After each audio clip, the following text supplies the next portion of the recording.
المرسلين أما بعد فأعوذ بالله من الشيطان الرجيم بسم الله الرحمن الرحيم الصلاة والسلام عليك يا رسول الله وعلى آلك وأصحابك يا حبيب الله الصلاة والسلام عليك يا نبي الله وعلى آلك وأصحابك يا نور الله نويت سنة الاعتكاف۔ سرکار مدینہ راحت قلب و سینہ فیض گنجینہ صاحب معطر پسینہ باعث نزول سکینہ صلی اللہ تعالی علیہ وآلہ وسلم کا فرمان راحت نشان ہے، جو مجھ پر درود پاک پڑھتا ہے اس کا درود مجھ تک پہنچ جاتا ہے، میں اس کے لیے استغفار کرتا ہوں اور اس کے علاوہ اس کے لیے 10 نیکیاں لکھی جاتی ہیں۔ میرا قال حضرت امام اہل سنت مولانا شاہ امام احمد رضا خان علی رحمت الرحمن اپنے قصیدہ درود ہدایت بخشش کے اندر کیا زبردست شعر ارشاد فرماتے ہیں کہ گرچہ ہیں بے حد قصور، گرچہ ہیں بے حد قصور، تم ہو عفو و غفور، بخش دو جرم و خطا تم پہ کروڑوں درود۔ صلو علی الحبیب صلی اللہ تعالی علی محمد صلی اللہ علیہ وسلم۔ میٹھے میٹھے اسلامی بھائیوں، حصول ثواب کی خاطر بیان سننے سے پہلے اچھی اچھی نیتیں کر لیں کہ فرمان مصطفیٰ صلی اللہ تعالی علیہ وسلم ہے، نیت المؤمن خیر من عملہ، مسلمان کی نیت اس کے عمل سے بہتر ہے۔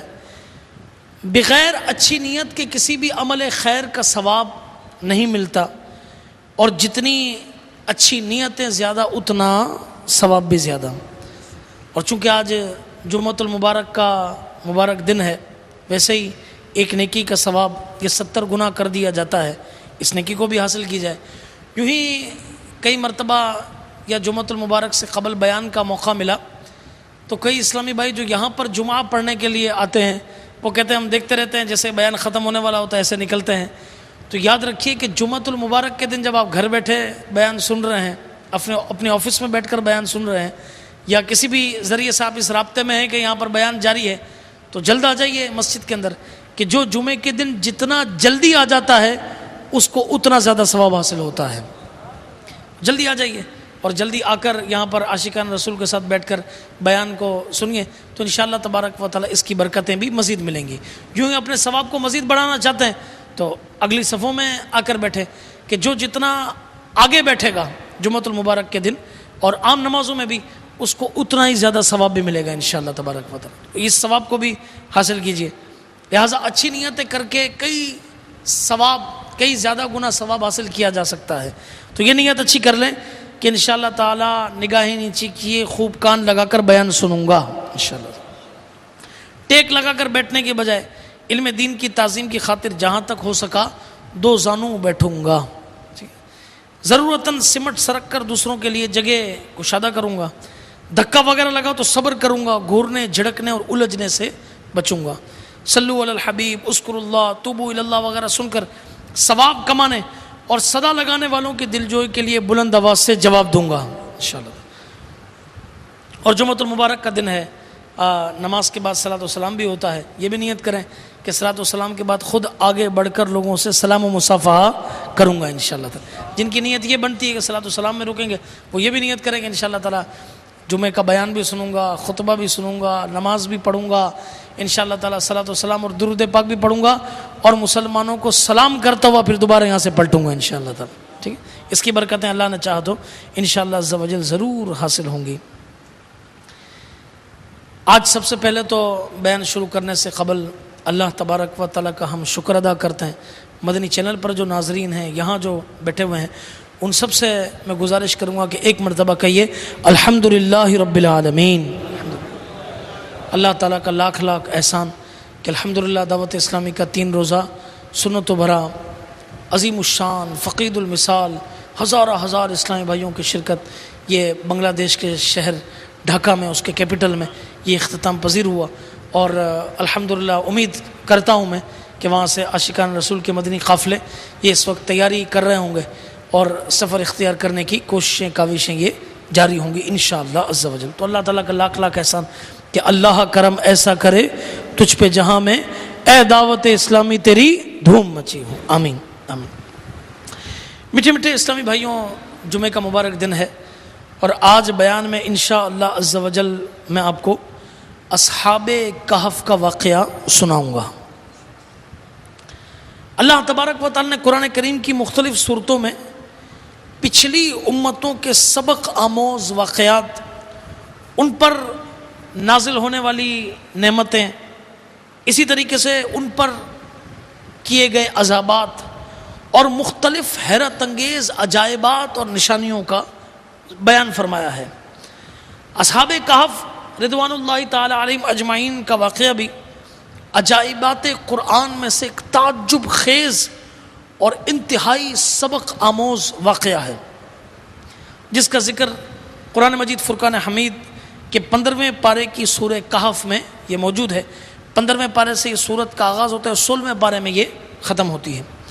اللہ تبارک و تعالی پارہ نمبر 15 سورہ کہف کی آیت نمبر 9 اور 10 میں کچھ اس طرح ارشاد فرماتا ہے، بسم اللہ الرحمن الرحیم، ام حسبت ان اصحاب الکہف والرقیم کانوا من آیاتنا عجبا اذ اوى الفتية الى الكهف فقالوا ربنا آتنا من لدنك رحمة وهيئ لنا من امرنا رشدا۔ ترجمہ کنز الایمان، کیا تمہیں معلوم ہوا کہ پہاڑ کی کوہ اور جنگل کے کنارے والے ہماری ایک عجیب نشانی تھے؟ جب ان جوانوں نے غار میں پناہ لی، پھر بولے اے ہمارے رب، ہمیں اپنے پاس سے رحمت دے اور ہمارے کام میں ہمارے لیے راہبیابی یعنی راہ پانے کے سامان کر۔ دعوت اسلامی کے اشاعتی ادارے مکتبۃ المدینہ کی مطبوعہ تفسیر صراط الجنان میں اس آیت مبارکہ کے تحت مفتی صاحب نے کچھ اس طرح لکھا کہ قرآن مجید فرقان حمید کی ان آیتوں سے ام حسبت ان اصحاب الکہف والرقیم کانوا من آیاتنا عجبا، اس سے اصحاب کہف کا واقعہ شروع ہوتا ہے، اور اسے اللہ تبارک و تعالی نے اپنی عجیب و غریب نشانیوں میں سے ایک نشانی قرار دیا، کیونکہ اس واقعے کے اندر بہت سی نصیحتیں اور حکمتیں ہیں۔ اسی آیت مقدسہ میں لفظ اصحاب الکہف والرقیم، یہ رقیم کا لفظ، اس کی وضاحت کرتے ہوئے سیدنا عبداللہ ابن عباس رضی اللہ تعالی عنہما جو سید المفسرین ہیں، انہوں نے فرمایا کہ رقیم اس وادی کا نام ہے، اس جگہ کا نام ہے جس میں اصحاب کہف یہ جلوہ فرما ہیں۔ آئیے اصحاب کہف کے اس روحانی و ایمان افروز واقعے کے متعلق سنتے ہیں اور اس سے حاصل ہونے والے مدنی پھول چنتے ہیں۔ چنانچہ دعوت اسلامی کے اشاعتی ادارے مکتبۃ المدینہ کی مطبوعہ 617 صفحات پر مشتمل تفسیر صراط الجنان جلد 5 صفحہ نمبر 541 پر اصحاب کہف علیہم الرضوان کے ایمان افروز واقعے کو کچھ اس طرح بیان کیا گیا کہ اصحاب کہف افسوس نامی شہر کے شریف اور قابل احترام لوگوں میں سے ایماندار لوگ تھے۔ ان کے زمانے میں دقیانوس بادشاہ تھا جو بڑا ظالم و جابر شخص تھا، جو لوگوں کو غیر خدا کی عبادت پر مجبور کرتا، اور جو شخص بھی غیر خدا کی عبادت پر راضی نہ ہوتا وہ اسے قتل کروا ڈالتا۔ دقیانوس بادشاہ کے ظلم و ستم سے اپنا ایمان بچانے کے لیے اصحاب کہف بھاگے اور قریبی ایک پہاڑ میں غار کے اندر انہوں نے پناہ لے لی، وہاں سو گئے، اور 300 سال سے زیادہ عرصے تک اس میں اسی حالت میں رہے۔ تلاش کروانے پر بادشاہ کو معلوم ہوا کہ وہ ایک غار کے اندر ہیں، تو اس نے حکم دیا کہ غار کو ایک مضبوط دیوار کھینچ کر بند کر دیا جائے تاکہ وہ اس کے اندر بھوکے پیاسے مر جائیں اور وہ غار ہی ان کی قبر ہو جائے اور یہی ان کے لیے سزا ہو جائے۔ میٹھے میٹھے اسلامی بھائیوں، یہاں تک پہنچ کر ہم کچھ رکتے ہیں اور یہ سوچتے ہیں کہ اصحاب کہف رضی اللہ عنہم اجمعین یہ ایمان کی حفاظت کے معاملے میں کس قدر ان کا مدنی ذہن تھا کہ ان حضرات نے فتنوں سے بچنے اور سلامتی ایمان کی خاطر اپنا سب کچھ قربان کر دیا اور ایک غار کے اندر پناہ لینے کو گوارا کر لیا، مگر اللہ عز و جل کے علاوہ کسی اور کو معبود ماننے کے لیے تیار نہ ہوئے۔ یہ بھی معلوم ہوا کہ فتنوں کے زمانے میں مخلوق سے علیحدگی اختیار کرنا یہ ایمان کی حفاظت کا نہایت مؤثر ترین ذریعہ ہے۔ میرے وہ ناظرین جو ایسے ممالک میں رہتے ہیں جہاں پر انہیں اس حوالے سے پرابلمز فیس ہوتی ہیں، سنیے نبی کریم رؤوف الرحیم علیہ افضل الصلاۃ والتسلیم نے ارشاد فرمایا، ان قریب فتنے ہوں گے جن میں بیٹھا ہوا کھڑے شخص سے اچھا رہے گا اور کھڑا شخص چلنے والے سے اچھا رہے گا اور چلنے والا شخص دوڑنے والے سے اچھا رہے گا۔ جو اس فتنے کی طرف جھانکے گا تو وہ فتنہ اسے بھی اپنی لپیٹ کے اندر لے لے گا۔ تو جسے بچاؤ کی کوئی جگہ یا پناہ گاہ ملے تو اسے چاہیے کہ وہ اس کے اندر پناہ لے لے۔ مفتی احمد یار خان نعیمی رحمت اللہ تعالی علیہ اس حدیث پاک کے تحت فرماتے ہیں، بیٹھنے سے مراد یہ ہے کہ ان فتنوں سے الگ تھلگ رہنا، ان سے بالکل واسطہ نہ رکھنا، یہ ذریعہ ہوگا فتنوں سے حفاظت کا کہ وہ نہ فتنوں کو دیکھے گا اور نہ ہی ان کا اثر لے گا۔ جیسے مثال کے طور پر کل 31 دسمبر ہے، اس کا فتنہ کیا کوئی کم ہے کہ کس طرح لوگ جو ہے نا وہ اس کے اندر شامل ہو جاتے ہیں۔ اب جو اسے دیکھنے کے لیے بھی گیا، چاہے اس نے نگاہ بھی ڈالی، ظاہری بات ہے وہ شخص آخر کار دیکھتا رہے گا، اسے لذت آئی، کہیں ایسا نہ ہو کہ وہ اس کے اندر شامل ہی ہو جائے۔ اور کھڑے ہونے سے مراد ہے دور سے انہیں دیکھنا، ان پر خبردار اور مطلع ہونا۔ چلنے سے مراد ہے ان میں مشغول ہونا، مگر معمولی طور پر نہیں، جو لوگ جا رہے ہوتے ہیں ذرا دور سے دیکھتے ہیں۔ اور دوڑنے سے مراد ہے ان کے اندر خوب مشغول ہو جانا۔ آج بھی نئے نئے فتنے سر اٹھا رہے ہیں، لہٰذا ہمیں چاہیے کہ ہم ہر وقت اپنے ایمان کی حفاظت کی فکر میں مشغول رہیں۔ نیز فتنوں سے حفاظت اور سلامتی ایمان کے لیے اصلاح امت کی کوششوں میں مصروف، تبلیغ قرآن و سنت کی عالمگیر غیر سیاسی تحریک، دعوت اسلامی کے مدنی ماحول سے وابستہ رہیں۔ روزانہ مدنی انعامات کا رسالہ پر فرمائیں اور ہر ماہ کم از کم 3 دن کے مدنی قافلوں میں سفر کو اپنا معمول بنا لیں۔ انشاءاللہ عز و جل اس کی برکت سے پابند سنت بننے، گناہوں سے نفرت کرنے اور ایمان کی حفاظت کے لیے کوڑنے کا ذہن بنے گا انشاءاللہ۔ جو ایسے دور دراز رہتے ہیں کہ انہیں وہ کہیں گے کہ یار یہ مدنی انعامات کا رسالہ ہمیں کس طرح حاصل ہو، بہت آسان ہے، دعوت اسلامی کی ویب سائٹ پر جائیے اور مدنی انعامات کو حاصل کر لیجیے۔ اس طریقے سے مختلف یہ جو موبائلز کے اندر جو اپلیکیشنز ہوتی ہیں اس میں دعوت اسلامی کے مدنی انعامات کی ایپ آ گئی ہے، ڈاؤن لوڈ کر لیجیے اور اپنے آپ کو نیکیوں کے مطابق کس طرح زندگی بسر کی جائے اس کے مطابق آپ اپنی زندگی بسر کریں۔ آئیے ایمان کی حفاظت اور ایمان پر خاتمہ بالخیر کے لیے مخصوص اوراد و وظائف پڑھنے کا بھی معمول بنائیں کہ چاہے آپ کراچی میں باب المدینہ میں رہتے ہوں، چاہے آپ پاکستان میں رہتے ہوں، چاہے آپ دنیا کے کسی بھی ملک یا شہر میں رہتے ہوں، کونے کے اندر کیوں نہ رہتے ہوں، وہاں ان اوراد و وظائف کو تو پڑھا جا سکتا ہے۔ آئیے سنیے اس کی کچھ اوراد و وظائف۔ چنانچہ ایک شخص بارگاہ اعلیٰ حضرت رحمت اللہ تعالی علیہ میں حاضر ہو کر ایمان پر خاتمہ بالخیر کے لیے دعا کا طالب ہوا۔ آپ رحمت اللہ تعالی نے اس کے لیے دعا فرمائی اور ارشاد فرمایا، پہلا وظیفہ روزانہ 41 مرتبہ صبح کو پڑھو، یا حیو یا قیوم لا الہ الا انت، یا حیو یا قیوم لا الہ الا انت۔ انشاءاللہ تعالی آپ دعوت اسلامی کے اشاعتی ادارے مکتبۃ المدینہ کا مرتب کردہ یہ شجرہ جو امیر علیہ سنت نے اپنے مریدین، طالبین، متعلقین کے لیے جو شجرہ ہے اس کو لے لیں گے، اس کے اندر بھی یہ ورد لکھا ہوا ہے۔ اول آخر درود پاک پڑھ لیں، 41 بار یہ پڑھیں۔ اچھا، نمبر 2، سوتے وقت اپنے سب اوراد کے بعد سورہ کافرون پڑھ لیجئے۔ کون سی سورت؟ سورہ کافرون۔ بسم اللہ الرحمن الرحیم، قل یا ایھا الکافرون، یہ پوری سورت پڑھ لیں۔ اس کے بعد کلام نہ کیجیے، بات نہ کیجیے، ہاں اگر پھر ضرورت پڑ جائے بات چیت کرنے کی تو پھر سورہ کافرون کی تلاوت کر لیں، یعنی اپنے دن کی بات چیت کا اختتام سورہ کافرون پر ہو، انشاءاللہ عز و جل ایمان پر خاتمہ ہوگا۔ سبحان اللہ نہیں کہیں گے آپ؟ تیسرا، 3 بار صبح اور شام اس دعا کا ورد کریں، اللہم انا نعوذ بک من ان نشرک بک شیئا نعلمہ ونستغفرک لما لا نعلمہ، یہ بھی شجرے میں موجود ہے، ٹھیک ہے کہ اے اللہ عز و جل ہم تیری پناہ مانگتے ہیں اس سے کہ جان کر ہم تیرے ساتھ کسی چیز کو شریک کریں اور ہم اس سے استغفار کرتے ہیں جس کو نہیں جانتے۔ چوتھی اور آخری چیز، بسم اللہ علی دینی، بسم اللہ علی نفسی و ولدی و اہلی و مالی، اس کا ترجمہ کیا ہے کہ اللہ تعالیٰ کے نام کی برکت سے میرے دین، جان، اولاد، اہل و مال کی حفاظت ہو۔ صبح و شام 3 بار پڑھیے، دین، ایمان، جان، مال، بچے سب محفوظ رہیں گے انشاءاللہ تعالیٰ۔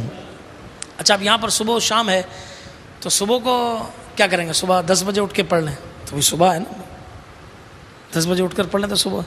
یاد رکھیے شرعی اصطلاح میں آدھی رات ڈھلنے سے سورج کی پہلی کرن چمکنے تک، یعنی جب فجر کی نماز کا وقت ختم ہوتا ہے اس وقت سورج کی پہلی کرن چمکتی ہے، اس وقت تک جو بھی وظیفہ پڑھا جائے گا یہ صبح کا وظیفہ ہے۔ وہ کس کا وظیفہ ہے؟ صبح کا وظیفہ۔ پھر اس کے بعد جو وظائف پڑھے جائیں گے وہ دن شروع ہو گئے، ٹھیک ہے۔ اس طریقے سے شام یہ ہے کہ کب پڑھ لیں؟ مغرب کے بعد پڑھ لیں۔ کب پڑھ لیں؟ مغرب کے بعد پڑھ لیں؟ نہیں، یہ نہیں، بلکہ شام کی تعریف یہ ہے کہ ابتدائے وقت ظہر سے، یعنی جیسے ہی ظہر کا وقت شروع ہو گیا اس سے لے کر سورج ڈھلنے تک، یعنی مغرب کا وقت شروع ہونے تک یہ شام ہے۔ اس دوران جو وظائف یہ پڑھے جائیں گے یہ کس میں شمار ہوں گے؟ شام کے اندر یہ شمار ہوں گے۔ دعوت اسلامی کے اشاعتی ادارے مکتبۃ المدینہ کی مطبوعہ تفسیر صراط الجنان میں ہے کہ نیکوں اور نیکیوں سے محبت ایمان کی علامت ہے، جبکہ بروں اور برائیوں سے محبت ایمان کی کمزوری کی علامت ہے۔ لہٰذا ہر شخص کو چاہیے کہ وہ اپنی ایمانی قوت کو اپنے قلبی میلان سے معلوم کرے، چونکہ جن دلوں میں فلموں، ڈراموں، بے حیائیوں اور گانوں کی محبت ہو ان دلوں میں نماز، ذکر و درود اور تلاوت کی محبت سما نہیں سکتی۔ اے اللہ عز و جل ہمارا ایمان سلامت رکھنا، ایمان کی سلامتی کے ساتھ خاتمہ بالخیر نصیب ہو، گنبد خضرا کے سائے تلے شہادت کی موت نصیب ہو، جنت البقیع میں مدفن ملے اور جنت الفردوس میں پیارے آقا مدینے والے مصطفیٰ صلی اللہ علیہ وسلم کے پڑوس میں ہم سب کو جگہ بھی نصیب ہو جائے۔ امیر علیہ سنت کتنی پیاری دعا ارشاد فرماتے ہیں، جمعہ کا دن ہے اور قبولیت کی گھڑیاں ہیں، آئیے اللہ تعالیٰ کے حضور ہم مل کر یہ دعا کرتے ہیں کہ مسلمان ہے عطار تیری عطا سے، مسلمان ہے ہم سب بھی تیری عطا سے، ہو ایمان پر خاتمہ یا الہی، ہو ایمان پر خاتمہ یا الہی، آمین بجاہ النبی الامین صلی اللہ علیہ وسلم۔ صلو علی الحبیب صلی اللہ تعالی علی محمد صلی اللہ علیہ وسلم۔ تو بیٹے اسلامی بھائیوں، آپ نے سنا کہ دقیانوس بادشاہ نے یہ حکم دیا کہ دیوار کو بند کر دو، وہ اس کے اندر رہ کر یہ مر جائیں۔ چنانچہ تفسیر صراط الجنان میں یہ کہ یہ کام جس شخص کے سپرد کیا گیا وہ نیک آدمی تھا، اس نے کیا کیا کہ اصحاب کہف کے نام، ان کی تعداد اور ان کا پورا واقعہ ایک تختی پر لکھوا کر تانبے کے صندوق میں دیوار کی بنیاد کے اندر محفوظ کر دیا۔ اور یہ بھی بیان کیا گیا ہے کہ اسی طرح ایک تختی شاہی خزانے میں بھی محفوظ کروا دی گئی۔ کچھ عرصے کے بعد یہ دقیانوس بادشاہ ہلاک ہو گیا، زمانے گزرے، بادشاہتیں بدلتی رہیں، ایک طرف یہاں اصحاب کہف سکون کی نیند سوئے ہوئے ہیں، اور اس کے بعد 300 سال کا عرصہ گزر گیا، ایک نیک بادشاہ مقرر ہوا، جس کا نام بید روس تھا، اور اس نے 68 سال 68 ایئرز اس نے حکومت کی۔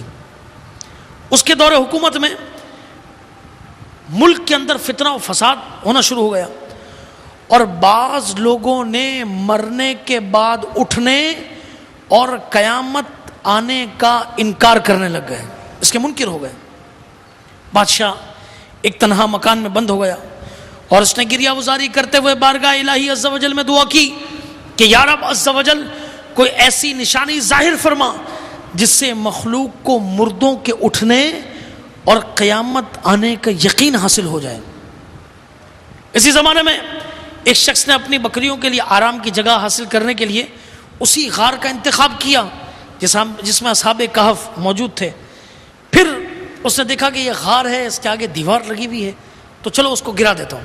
اس نے چند لوگوں کے ساتھ مل کر دیوار گرا دی۔ دیوار گرنے کے بعد کچھ ایسی ہیبت طاری ہوئی ان لوگوں پر کہ گرانے والے یہ بھاگ گئے۔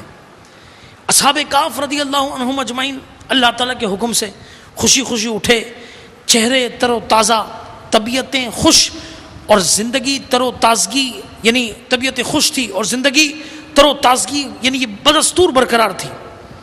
سب نے ایک دوسرے کو سلام کیا اور نماز کے لیے کھڑے ہو گئے۔ سبحان اللہ، آپ نے دیکھا کہ جو اپنے دین و ایمان کی حفاظت کے لیے جس نے اپنا وطن چھوڑا، ہجرت کی، اللہ تعالیٰ اس کی حفاظت کے لیے غیب سے اسباب پیدا فرما دیتا ہے۔ اور عقل حیران ہے کہ کس طرح ان کی حفاظت کی گئی، کس طرح وہ سوئے، کس طرح وہ اتنے عرصے بعد یہ اٹھے۔ چونکہ اصحاب کہف نے بھی اپنے دین و اسلام کی حفاظت کی خاطر لوگوں سے علیحدگی اختیار کرتے ہوئے غار میں پناہ لی، لہٰذا اللہ تعالیٰ نے غار کو ایک خاص ہیبت بخش کر ان کی حفاظت فرمائی کہ کوئی ان تک جا نہیں سکتا تھا۔ ہمیں بھی چاہیے کہ فتنوں اور فتنہ پھیلانے والوں سے دور رہتے ہوئے نیک لوگوں کی صحبت کی صورت میں ایسا ٹھکانہ اختیار کریں جو فتنوں سے حفاظت کا ذریعہ ہو۔ نبی کریم رؤوف الرحیم علیہ افضل الصلاۃ والتسلیم نے بھی ہمیں فتنوں سے بچنے کے لیے اچھا ٹھکانہ اختیار کرنے کا حکم دیتے ہوئے ارشاد فرمایا۔ چنانچہ آپ نے یہ روایت جو میں نے پہلے سنائی وہ بھی آپ نے سنی، اللہ اکبر۔ اس کے بعد اصحاب کہف کے بارے میں یہ بھی ملتا ہے کہ ایک مرتبہ سیدنا امیر معاویہ رضی اللہ تعالیٰ عنہ نے جنگ روم کے سفر میں اصحاب کہف کے غار کے پاس سے گزرتے ہوئے اس غار میں داخل ہونے کی آپ نے خواہش کا اظہار کیا، تو سیدنا عبداللہ ابن عباس رضی اللہ تعالیٰ عنہ نے منع فرمایا، اور یہ آیت مبارکہ تلاوت فرمائی کہ لو اطلعت علیہم لولیت منہم فرارا ولا ملئت منہم رعبا۔ ترجمہ کنز الایمان کہ اے سننے والے، اگر تو انہیں جھانک کر دیکھے تو ان سے پیٹ پھیر کر بھاگے اور ان سے ہیبت میں بھر جائے۔ تو میٹھے میٹھے اسلامی بھائیوں، کیا پتہ چلا کہ وہاں ایک ایسی ہیبت ہے کہ وہاں اندر کوئی جا نہیں سکتا۔ دعوت اسلامی کے اشاعتی ادارے مکتبۃ المدینہ کی بڑی اچھی کتاب ہے فیضان فاروق اعظم، اس میں یہ واقعہ کچھ اس طرح تحریر ہے کہ سرکار دو عالم صلی اللہ تعالی علیہ وسلم پر جب اصحاب کہف کا یہ سورہ کہف نازل ہوئی تو حضور علیہ الصلوۃ والسلام نے ان سے ملاقات کا ارادہ یہ کیا۔ اللہ تبارک و تعالیٰ کے حکم سے جبریل امین علیہ الصلوۃ والسلام حاضر ہوئے اور عرض کی کہ اللہ کے حبیب صلی اللہ تعالیٰ علیہ وسلم، آپ اصحاب کہف آپ سے ملاقات کا شرف حاصل، یعنی انہیں یہ باریابی نہیں مل سکے گی، ہاں البتہ یہ ضرور ہے کہ آپ کی امت کے کچھ افراد ان کے پاس جا سکتے ہیں۔ حضور علیہ الصلوۃ والسلام کی جو خواہش تھی وہ یہ تھی کہ ان تک جایا جائے اور انہیں کلمہ پڑھا کر اس امت کے اندر بھی داخل کر دیا جائے، تھے تو وہ مسلمان۔ چنانچہ حضور علیہ الصلوۃ والسلام نے استفسار کیا کہ کون کون حضرات جائیں گے، لہٰذا فرمایا کہ اللہ کے رسول صلی اللہ علیہ وسلم آپ اپنی چادر بچھائیے، ایک طرف حضرت ابو بکر صدیق رضی اللہ عنہ، دوسری طرف حضرت فاروق اعظم رضی اللہ عنہ، تیسرے حضرت عثمان غنی، حضرت علی رضی اللہ عنہ میں سے کوئی ایک ہیں، وہ میں بھول رہا ہوں، اور چوتھے ایک اور صحابی۔ ان چاروں کو کیوں سمجھیے کہ بٹھایا گیا چادر پر، اور حضور علیہ السلام نے ہوا کو حکم دیا، وہ ہوا اس چادر کو ان حضرات سمیت اصحاب کہف کے غار پر لے گئی۔ یہ حضرات اندر داخل ہوئے، یہ بیدار ہو کر اٹھے اور انہیں یوں محسوس ہوا کہ غالباً قیامت قائم ہو گئی۔ ان حضرات کو دیکھا، انہوں نے سرکار دو عالم صلی اللہ علیہ وسلم کو انہیں سلام پہنچایا، انہوں نے سلام کا جواب دیا، بارگاہ رسالت صلی اللہ تعالی وسلم میں سلام عرض کیا، اور اس کے بعد کلمہ پڑھ کر وہ بھی امت محبوب علیہ الصلوۃ والسلام میں داخل ہو گئے۔ تو یہ بھی واقعہ کچھ اس طرح یہ ملتا ہے۔ اب میٹھے میٹھے اسلامی بھائیوں، اصحاب کہف یہ بیدار ہوئے اور انہوں نے جاگنے کے بعد ایک دوسرے کو سلام کیا اور نماز ادا کی۔ ان کے اس عمل سے پتہ چلا کہ سلام اور نماز، کون کون سے دو کام؟ سلام اور نماز، یہ آج سے نہیں بہت پہلے سے دین کے اندر رائج ہے۔ الحمدللہ اسلام میں بھی انہیں خاص اہمیت و فضیلت حاصل ہے، مگر افسوس کہ اب سلام جیسی پیاری پیاری سنت یہ مٹتی جا رہی ہے۔ آج کل کی نوجوان نسل کو آپ دیکھیں، ایک دوسرے سے کو ملیں گے تو یہ اشارے سے ہائی کریں گے، بچے کو بھی جو ہے نا وہ سلام نہیں کیا جاتا تھا، چھوٹا بچہ ہے اس کو ہائی کر کے بلاتے ہیں۔ بھائی وہ تو جواب دینے کا مکلف نہیں ہے نا، آپ سلام تو کریں، ٹھیک ہے صحیح، آپ سلام تو سکھائیں۔ اچھا بچوں کو سکھایا جاتا ہے بائے بائے بولا، وہ ہاتھ ہلاتے ہیں۔ آپ یقین کریں گھر کے میری بچی ہے، اس کو ہم نے اللہ حافظ پر وہ کہا تو وہ اللہ حافظ پر بھی ہاتھ ہلاتی ہے۔ تو جو چیز آپ سکھائیں گے وہ چیز سیکھ جائے گی۔ وہ بائے بائے پر ہاتھ نہیں ہلاتی، اللہ حافظ پر ہاتھ ہلاتے۔ تو جو چیز آپ سکھائیں گے اس کو وہ بچے سیکھیں گے۔ تو کیوں نہ ہم مسلمان اپنے طریقے کو رائج کریں، اپنے معمولات کو فالو کریں، سلام کریں اور سلام کا جواب یہ بچوں کو سکھائیں۔ اور اسی طریقے سے سلام کا یہ معاملہ، اور مسجدوں کو اگر آپ لے لیں تو یہ نمازیوں سے خالی ہوتی جا رہی ہیں۔ آپ کہیں گے، اتنے سارے ناظرین کہیں گے ابھی جمعہ پڑھ کر آئے، اتنی بھری ہوئی مسجد، یہی بھری ہوئی مسجد کے اندر فجر میں کتنے نمازی ہوتے ہیں؟ اسی بھری ہوئی مسجد میں ابھی آپ نے جمعہ پڑھا، ابھی 2 گھنٹے بعد 3 گھنٹے بعد عصر کی نماز ہوگی، اس میں کتنے لوگ ہوتے ہیں؟ مغرب کی نماز جو فوراً اس کے بعد ہے، اذان کے فوراً بعد ہے، اور مغرب کی نماز میں سب سے زیادہ نمازی ہوتے ہیں۔ اگر آپ کاؤنٹ کریں تو مغرب کی نماز میں سب سے زیادہ نمازی ہوتے ہیں، مگر اس کے اندر بھی کیا تعداد جمعے تک پہنچ جاتی ہے؟ تو جواب آپ کو نام میں ملے گا۔ آئیے بطور ترغیب سلام و نماز کی فضیلت پر 2 حدیثیں آپ کو سناتا ہوں کہ نبی مکرم شفیع امم صلی اللہ تعالی علیہ وسلم کا فرمان عالی شان ہے کہ افشوا السلام تسلموا، کہ یعنی سلام کو عام کرو سلامتی پا جاؤ گے۔ اور نماز کے متعلق ارشاد فرمایا کہ اللہ تعالیٰ ارشاد فرماتا ہے میں نے آپ کی امت پر 5 نمازیں فرض فرمائی ہیں اور ان کے بارے میں اپنے آپ سے عہد کیا ہے کہ جو انہیں پابندی کے ساتھ ان کے وقت میں ادا کرے گا میں اسے جنت کے اندر داخل کر دوں گا، اور جو ان کو پابندی کے ساتھ ادا نہ کرے اس کے لیے میرے پاس کوئی عہد نہیں۔ لہٰذا ہم سبھی کو چاہیے کہ سلامتی حاصل کرنے اور جنت پانے کے لیے سلام کی سنت کو عام کریں اور 5 وقتہ نمازیں با جماعت کی پابندی کرتے رہیے۔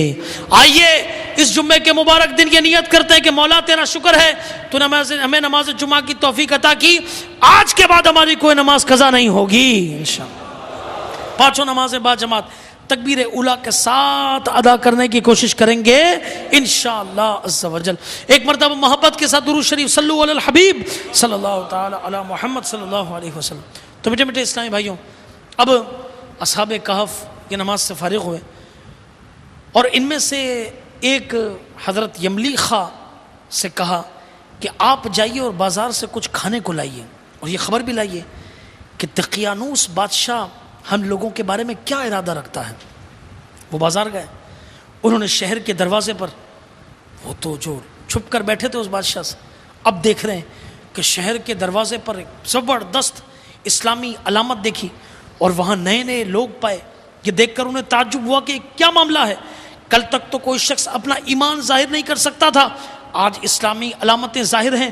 پھر کچھ دیر کے بعد آپ تندور والے کی دکان پر گئے اور کھانا خریدنے کے لیے اسے اسی وقت کا 300 سالہ پرانا دقیانوسی روپیہ دیا جس کا رواج صدیوں پہلے ختم ہو چکا تھا۔ اب جیسے ہی اس نے دیکھا کہ یہ اس کے پاس کیسے آ گیا، وہ سمجھا کہ لگتا ہے ان کے پاس کوئی خزانہ آ گیا۔ چنانچہ اس نے ترکیب کے ساتھ اس تندور والے نے انہیں پکڑا اور انہیں حاکم کے پاس لے گئے۔ وہ نیک شخص تھا، اس نے دریافت کیا کہ خزانہ کہاں ہے؟ انہوں نے کہا کہ کوئی خزانہ نہیں ہے، یہ تو ہمارا روپیہ ہے۔ حاکم نے کہا کہ یہ کس طرح ہم یقین کریں، جو سکہ آپ نے دیا ہے یہ تو آج سے 300 سال پہلے کا ہے۔ اور آپ نوجوان ہیں، ہم لوگ بوڑھے ہیں، ہم نے تو یہ سکہ کبھی دیکھا ہی نہیں۔ آپ رضی اللہ تعالیٰ عنہ یملیخا نے کہا کہ میں جو دریافت کروں اگر آپ ٹھیک ٹھیک بتائیں تو مسئلہ حل ہو جائے گا۔ یہ بتائیے کہ دقیانوس بادشاہ کس حال میں ہے؟ حاکم نے کہا دقیانوس یہ کون سا بادشاہ؟ آج تو روئے زمین پر اس نام کا کوئی بادشاہ نہیں۔ ہاں ہم نے یہ ضرور سنا تھا کہ سینکڑوں برس پہلے ایک بے ایمان بادشاہ دقیانوس تھا۔ آپ نے فرمایا ابھی کل ہی تو ہم اس کے خوف سے جان بچا کر بھاگے ہیں، اور میرے ساتھی قریبی پہاڑ میں ایک غار کے اندر پناہ گزی ہیں، چلو میں تمہیں ان سے ملا دوں۔ حاکم اور شہر کے سردار ایک کثیر مخلوق ان کے ہمراہ سب کے سب یہ غار کے کنارے پہنچ گئے۔ اصحاب کہف یملیخا کے انتظار میں تھے۔ جب انہوں نے کثیر لوگوں کی آواز سنی تو سمجھے کہ لگتا ہے یملیخا پکڑے گئے اور دقیانوسی فوج ہماری تلاش میں آ رہی ہے۔ چنانچہ وہ اللہ تعالیٰ کی حمد میں مشغول ہو گئے۔ اتنے میں شہر کے لوگ پہنچ گئے اور یملیخا نے تمام حضرات کو ایک قصہ سنایا۔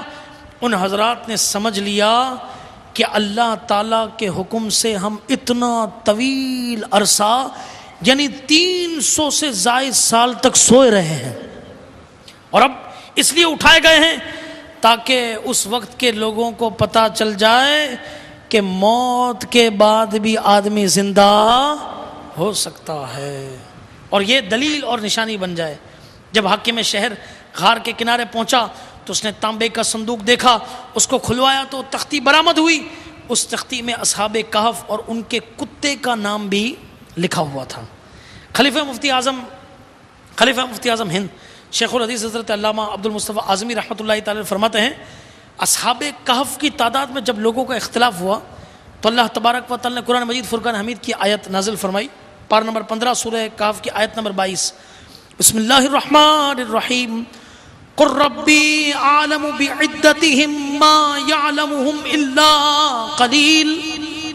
ترجمہ کنز الایمان، تم فرماؤ میرا رب ان کی گنتی خوب جانتا ہے، انہیں نہیں جانتے مگر تھوڑے۔ سید المفسرین حضرت عبداللہ ابن عباس رضی اللہ تعالیٰ عنہ نے فرمایا کہ میں انہی کم لوگوں میں سے ہوں جو اصحاب کہف کی گنتی کو جانتے ہیں۔ آپ فرماتے ہیں کہ اصحاب کہف کی تعداد 7 ہے، جن کے اسماء گرامی یہ ہیں: مسکل مینا، یملیخا، مرتونس، بینونس، سارینونس، ذو نوانس اور کشفی تتنونس، اور 8واں ان کا کتا جن کا نام قطمیر تھا۔ اچھا، اب آپ نے یہ اصحاب کہف کے نام سنے اور آپ نے کتابوں میں پڑھے ہوں گے، آئیے میں آپ کو یہ بھی بتاؤں کہ ان اللہ والوں کے ناموں کی برکتیں کیا ہیں، ان کی ذات کے کیا کہنے۔ ان اللہ والوں کے ناموں کی بھی برکتیں سنیے۔ چنانچہ منقول ہے کہ اگر یہ کسی نے یہ نام جو میں نے آپ کو یہ پڑھ کر بتائے سنائے، اگر اسے دروازے پر لگا دے تو وہ مکان جلنے سے محفوظ رہتا ہے۔ فرمایا کہ سرمائے میں رکھ دیے جائیں، یعنی کہیں نہیں، آدمی سونا چاندی رکھتا ہے، ٹھیک ہے، پیسے رکھتا ہے، اگر اس کے اندر رکھ دیے جائیں تو وہ چوری نہیں ہوتا۔ اچھا، اس طریقے سے کشتی یا جہاز ان کی برکت سے غرق نہیں ہوتا، بھاگا ہوا شخص ان کی برکت سے واپس آ جاتا ہے۔ کہیں آگ لگ گئی ہو اور یہ نام کپڑے میں لپیٹ کر ڈال دیے جائیں تو اللہ عز و جل کے حکم سے آگ بجھ جاتی ہے۔ بچے کے رونے، باری کے بخار، درد سر، الصبیان یعنی خاص قسم کے جو دماغی جھٹکے اور دوروں کی بیماری، خشکی و تری کے سفر میں جان و مال کی حفاظت، عقل کی تیزی اور قیدیوں کی آزادی کے لیے یہ نام بہت زیادہ فائدہ مند ہیں۔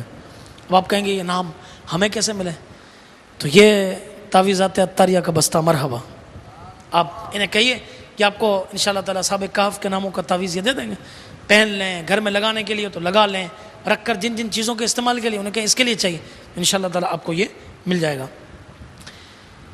اصحاب کہف کے صندوق میں، اصحاب کہف کے صندوق سے نکلنے والی تختی میں ان کے ناموں کے علاوہ یہ بھی لکھا ہوا تھا کہ یہ جماعت اپنے دین کی حفاظت کے لیے دقیانوس کے ڈر سے اس غار میں پناہ گزی ہوئی۔ دقیانوس نے خبر پا کر ایک دیوار سے انہیں غار میں بند کرنے کا حکم دیا۔ ہم یہ حال اس لیے لکھتے ہیں کہ جب کبھی یہ غار کھلے تو ان کے حال پر لوگ مطلع ہو جائیں، یہ تختی پڑھ کر سب کو تعجب ہوا، سب نے اللہ تعالیٰ کی حمد و ثنا یہ بجا لائے، اور اس نے ایسی نشانی ظاہر فرما دی جس سے موت کے بعد اٹھنے کا یقین حاصل ہو گیا۔ حاکم شہر نے اپنے بادشاہ بید روس کو اس واقعے کی اطلاع دی، چنانچہ بادشاہ بھی بقیہ معزز لوگوں اور سرداروں کو لے کر حاضر ہوا، اللہ تبارک و تعالیٰ کو شکر بجا لایا، سجدہ کیا۔ اللہ تعالیٰ نے اس کی دعا قبول کی تھی کہ مولا ایسی نشانی ظاہر فرما دے کہ جس سے لوگ مرنے کے بعد اٹھنے پر یقین کر لیں۔ اصحاب کہف نے بادشاہ سے معانقہ کیا، یعنی گلے ملے اور فرمایا ہم تمہیں اللہ تعالیٰ کے سپرد کرتے ہیں، والسلام علیکہ ورحمۃ اللہ وبرکاتہ، اللہ تعالیٰ تیرے ملک کی حفاظت فرمائے اور جنات و انسانوں کے شر سے بچائے۔ بادشاہ کھڑا ہی تھا کہ وہ حضرات اپنی خواب گاہوں کی طرف واپس ہو کر مصروف خواب ہوئے اور اللہ تعالیٰ نے انہیں وفات دے دی۔ بادشاہ نے ایک درخت کی لکڑی کے صندوق میں ان کے جسموں کو محفوظ کیا اور اللہ تعالیٰ نے رعب سے ان کی حفاظت فرمائی کہ کسی کی مجال نہیں کہ وہاں تک پہنچ سکے۔ بادشاہ نے غار کے منہ پر مسجد بنانے کا حکم دیا اور ایک خوشی کا دن معین یعنی مخصوص کیا کہ ہر سال لوگ عید کی طرح وہاں پر آیا کریں۔ تو میٹھے میٹھے اسلامی بھائیوں، بیان کردہ واقعے سے ہمیں یہ 3 مدنی پھول بھی حاصل ہوئے۔ پہلا یہ کہ مرنے کے بعد زندہ ہو کر اٹھنا حق ہے، پڑے گا سب کو، جو اس نے کیا ہے اس کی کرنی کا پھل بھگتنا پڑے گا۔ اور اصحاب کہف کا واقعہ اس کی نشانی اور دلیل ہے۔ دوسرا یہ کہ اولیاء اللہ کی کرامت حق ہیں۔ اصحاب کہف نبی نہیں بلکہ بنی اسرائیل کے ولی تھے، ان کی کرامت یہ بیان ہوئی کہ وہ غار کے اندر 300 سال تک سوتے رہے۔ کمال کی بات یہ ہے کہ اتنا عرصہ کچھ کھایا بھی نہیں۔ یہاں تو ہم جمعہ پڑھ لیں، صبح ناشتہ کیا تھا تو نماز جمعہ پڑھ لی تو اب بھوک لگے گی فوراً، بھائی کچھ کھاؤ۔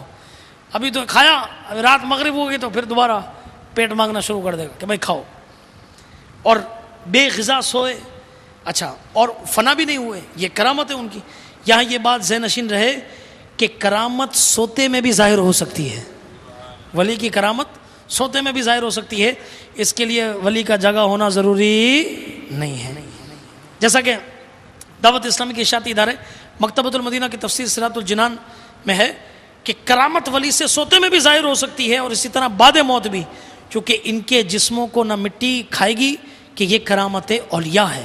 اور یہ ضرور نہیں کہ ولی اپنے اختیار سے کرامت ظاہر کرے اور اسے علم بھی ہو، بلکہ بعض اوقات بغیر ولی کے اختیار کے اور بغیر اس کے علم کے بھی کرامت ظاہر ہو جاتی ہے، جیسا کہ اصحاب کہف کا واقعہ، انہیں نہیں پتا تھا، اللہ تعالیٰ نے ان سے کرامت کا ظہور فرما دیا۔ اور تیسرا مدنی پھول یہ ملا کہ بزرگوں کے مزارات کے قریب مسجدیں بنانا اور ہر سال ان کا عرس منانا یہ بھی قرآن سے ثابت ہے، اور یہ نیک لوگوں کا طریقہ رہا۔ جیسا کہ صدر الافاضل مفتی سید نعیم الدین مراد آبادی علیہ رحمۃ اللہ الہادی اس واقعے کی روشنی میں ارشاد فرماتے ہیں کہ بزرگوں کے مزارات کے قریب مسجدیں بنانا اہل ایمان کا قدیم طریقہ ہے، بزرگوں کے قرب میں برکت حاصل ہوتی ہے، اسی لیے اللہ والوں کے مزارات پر لوگ حصول برکت کے لیے جایا کرتے ہیں۔ اور قبروں کی زیارت یہ سنت اور کار ثواب ہے، چنانچہ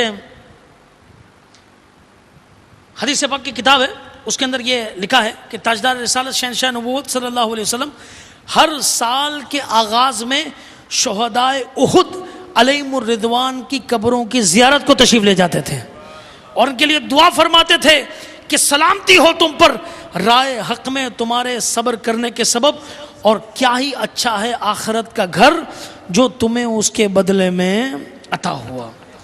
اور سراج الہند حضرت سیدنا شاہ عبدالعزیز محدث دہلوی رحمۃ اللہ تعالی فرماتے ہیں اولیاء کرام کا عرس منانا اس حدیث پاک سے ثابت ہے۔ اور مفسر شہیل حکیم الامت مفتی احمد یار خان نعیمی رحمۃ اللہ تعالی ارشاد فرماتے ہیں بزرگوں کے آستانوں کے برابر مسجد بنانا اور برکت کے لیے وہاں نماز پڑھنا قرآن شریف اور بہت سی احادیث طیبہ سے ثابت ہے۔ سورہ کہف میں ہے لَنَتَّخِذَنَّ عَلَيْهِمْ مَسْجِدًا، ترجمہ کنز ایمان، قسم ہے ہم تو ان پر مسجد بنائیں گے۔ حضور صلی اللہ علیہ وسلم کے روضہ انور اور اکثر صحابہ کرام کے مزارات کے پاس مسجدیں ہیں، یہ خود صحابہ یا صالحین نے بنائیں، اب مزارات اولیاء کے پاس عام مسلمان مسجد بناتے ہیں، مقبولوں کے قرب میں نماز زیادہ قبول ہوتی ہے، اسی لیے مسجد نبوی میں ایک نماز کا ثواب 50,000 نمازوں کے برابر ہے۔ حضور انور صلی اللہ علیہ وسلم کے قرب کی وجہ سے رب تعالیٰ نے گناہگار اسرائیلیوں سے فرمایا تھا کہ وَادْخُلُوا الْبَابَ سُجَّدًا وَقُولُوا حِطَّةٌ، ترجمہ کنز ایمان، اور دروازے میں سجدہ کرتے داخل ہو اور کہو ہمارے گناہ معاف ہوں، قبور انبیاء کی برکت سے ان کی توبہ قبول ہوگی۔ اللہ تعالیٰ نے حضرت زکریا علیہ السلام کا واقعہ بیان فرمایا کہ ہنالک دعا زکریا ربہ، ترجمہ کنز ایمان، یہاں پکارا زکریا اپنے رب کو، تو پتہ یہ چلا کہ حضرت زکریا علیہ السلام حضرت بی بی مریم رضی اللہ تعالیٰ عنہ کے محراب کے پاس کھڑے تھے اور آپ نے اپنے بیٹے کے لیے دعا مانگی۔ آپ کی عمر یہ بڑی ہو چکی تھی، اس کے باوجود اللہ تعالیٰ نے آپ کی دعا قبول کی اور آپ کو بیٹا عطا فرمایا۔ تو اسی لیے تو حضرت سیدنا امام حسن بن ابراہیم خلال حنبلی رحمۃ اللہ تعالی فرماتے ہیں کہ مجھے جب بھی کوئی معاملہ درپیش ہوتا ہے میں امام موسیٰ بن جعفر رحمۃ اللہ تعالی کے مزار پر انوار پر حاضر ہوتا ہوں، آپ کا وسیلہ پیش کرتا ہوں، اللہ تعالیٰ میری مشکل کو آسان فرما دیتا ہے۔ اللہ اکبر، یا رسول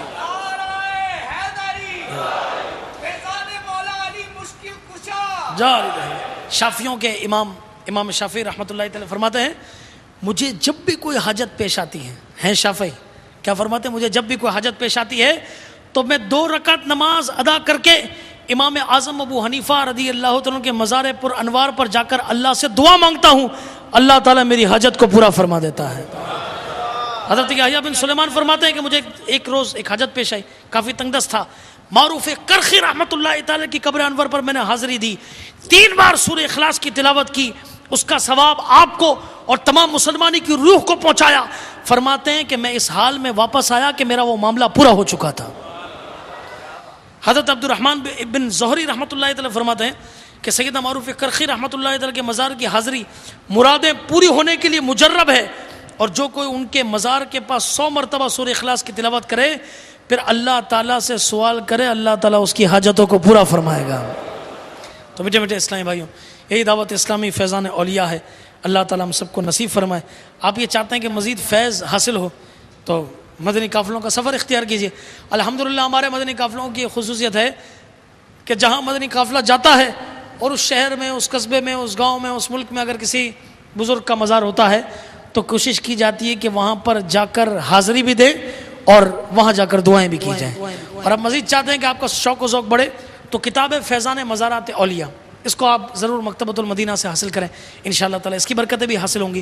اور آخر میں ایک بات یہ عرض کرتا چلوں کہ جمعے کا دن ہے جہاں اولیاء کرام کے مزارات پر جانے کا سلسلہ لوگ شب جمعہ جاتے ہیں، جمعے کے دن جاتے ہیں، جن سے ممکن ہو اپنے والدین کی قبر کی زیارت بھی ضرور کریں کہ جو وہاں جائے اور سورہ یاسین پڑھے، اللہ تبارک و تعالی اسے بخش دے گا۔